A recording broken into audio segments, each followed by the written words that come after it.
嗨，大家今天过得还好吗？欢迎大家回到信仰真相探寻节目，我是伊萨。在公元611年阿拉伯太阴历的9月的一个夜晚，正当穆罕默德在希拉山洞静思之时，主派遣的天使加布里对他显现，让穆罕默德宣读，而他不知如何是好。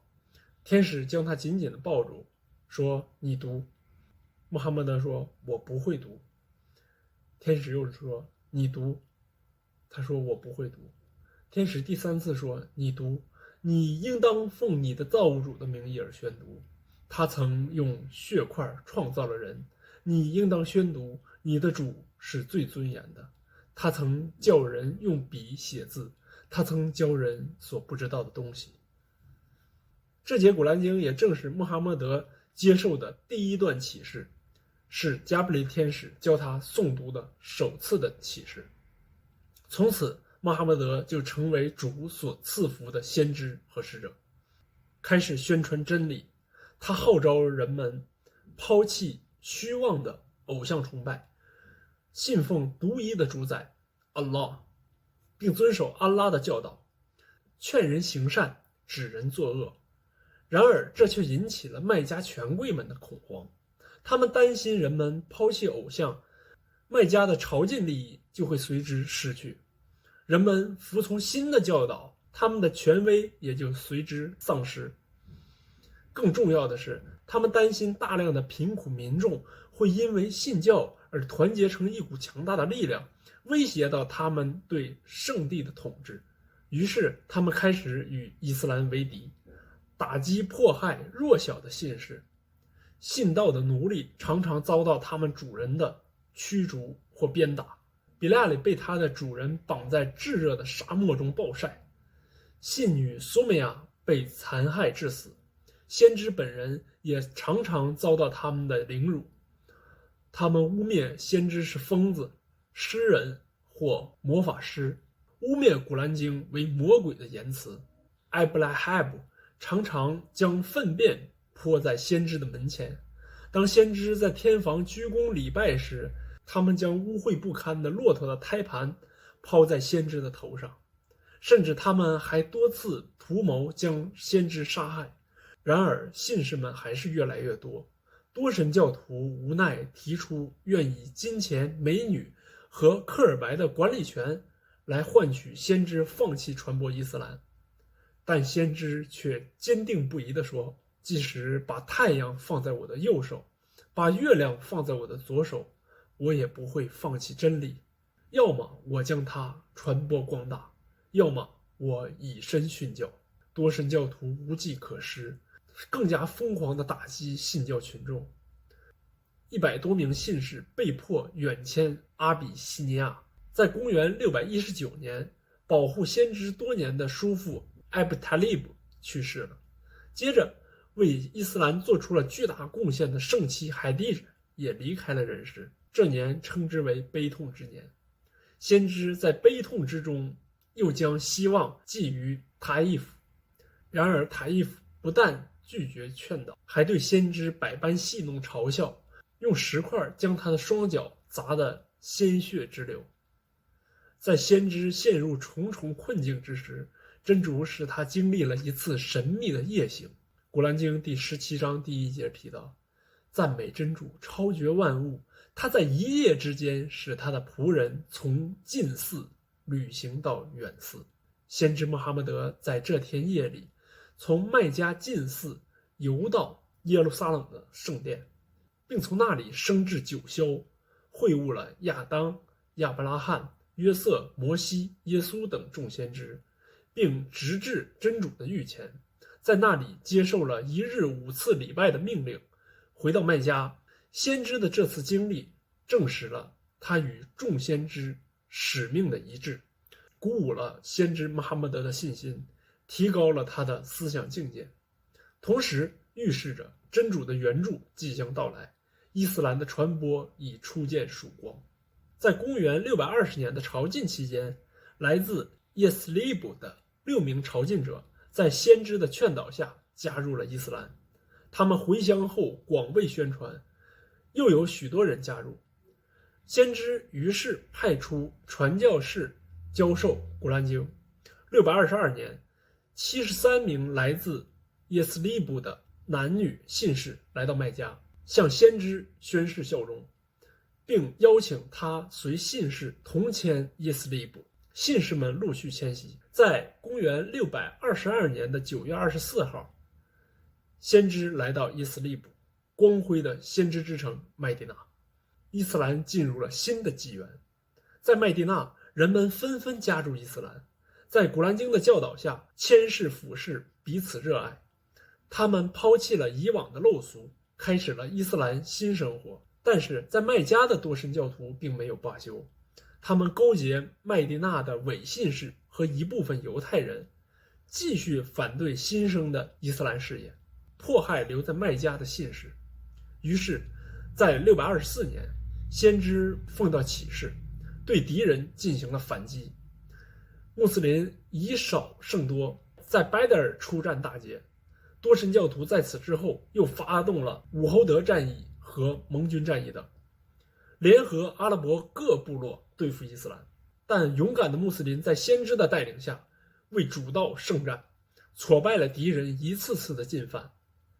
公元628年，麦加多神教徒在侯德比耶同先知签订合约，双方休战10年。之后，先知向各国君主派遣使节，向他们传达真理的讯息。半岛上越来越多的人归信了正道。后来，多神教徒首先破坏了合约。在公元630年，先知奉启示向麦加进军，多神教徒失道寡助，无奈投降，圣城麦加得到了解放。先知进入天房，将其中的偶像全部捣毁。宣礼员在天房之上向世人高呼：万物非主，唯有真主。在此之后，各个部落纷纷派代表团向先知宣布加入伊斯兰。伊斯兰遍布整个阿拉伯半岛。632年的3月，先知穆罕默德带领10多万穆斯林朝觐，他登上阿拉法特山，发表了著名的辞朝演说。提到辞朝演说，在此我想把辞朝演说在这里也给大家做一个分享。辞朝演说是在伊历的10年第12月9日，也就是公历的第632年，当圣人赞颂真主之后，他说：众人啊，你们听着，我不知道今年以后能不能和你们在此相聚，站立礼拜，故此请你们小心聆听我的话，并把它宣扬给其他不在场的人。信主的人啊，正如你们将这个月份、这一天和这个城市视作神圣一样，也请你们将每一位穆斯林的生命和财产视作一种神圣的信托。你们要将寄托于你们的货物归还给合法的所有人。你们不要向别人做不公正的事，别人也不会向你们做不公正的事。记着，你们一定会见到你们的主宰安拉，而他也一定会审判你们的所作所为。愚昧时代的高利贷已经废除，我首先废除阿巴斯本穆泰利布的全部债权。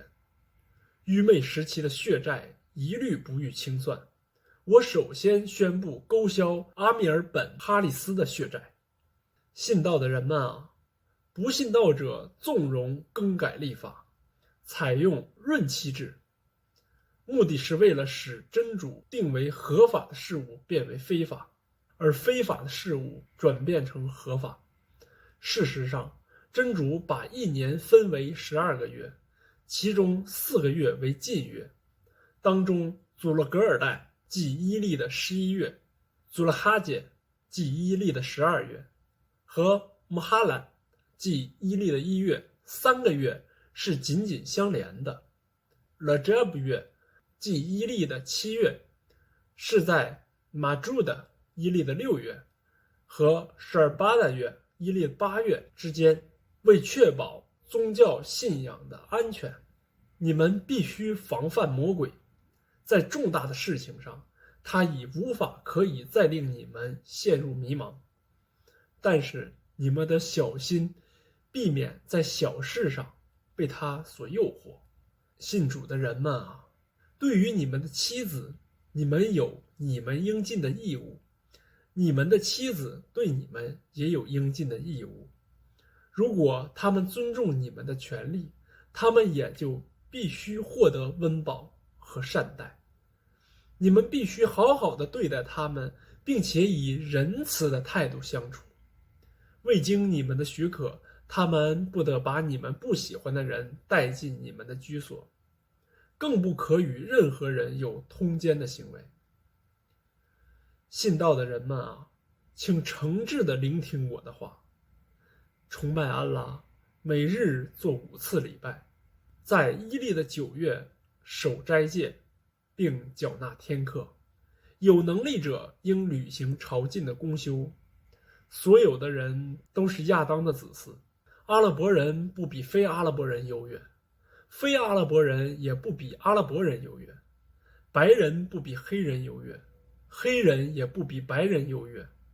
除了敬畏安拉并做善功者外，你们要知道，所有穆斯林都是兄弟，你们不可随意的擅取他人的物品，出于自愿者除外。你们不要做不公义的事。你们必须谨记，有一天你们将要觐见安拉会面，并为你们所作所为做出回答。故此你们要小心，当我离开后，你们不要走离正道。信道的人们啊，在我之后，安拉不会再派遣任何新的圣人或使者到来，也不会有任何新的信仰。信道的人们啊，你们要清楚地明白我传给你们的话。我留下古兰经及圣训给你们，只要你们跟随，你们是不会走离正道的。所有今日在此聆听我这宣讲的人，请把它传给其他不在场的人，接着听见这宣讲的人再传给其他的人。希望最后听到此话者，其理解不会比今日直接听到我所说的逊色。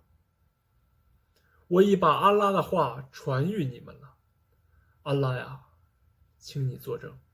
同时在此，古兰经的最后一节经文也降世了，这就是第5章第3节。今天我已为你们成全你们的宗教，我已完成我所赐你们的恩典，我已拣选伊斯兰作为你们的宗教。就此，先知完成了他的使命。回到麦地那不久，他就因病与世长辞。先知穆罕默德的一生是光辉的一生，他具有伟大的品格，是当之无愧的伟人。23年的奋斗，他将一盘散沙的阿拉伯半岛统一成一个强大的民族。他按照古兰经的教导，将一伙愚昧野蛮的游牧民族铸造成一个文明向上的民族。这不是旧有的血缘种族，而是来自阿拉伯、波斯、罗马、以色列、埃及、埃塞俄比亚的各个民族的成员所组成。他们聚集在先知面前，聆听教诲，然后又将自己的财产和生命奉献给真主的宗教，并把真理传播于世。忠贞的圣门弟子走遍了亚欧非，将大地上暴虐的王权推翻，将伊斯兰传播到世界各地。以上就是我今天分享的先知奋斗的历程。感谢您今天的收看，我们下期节目再会。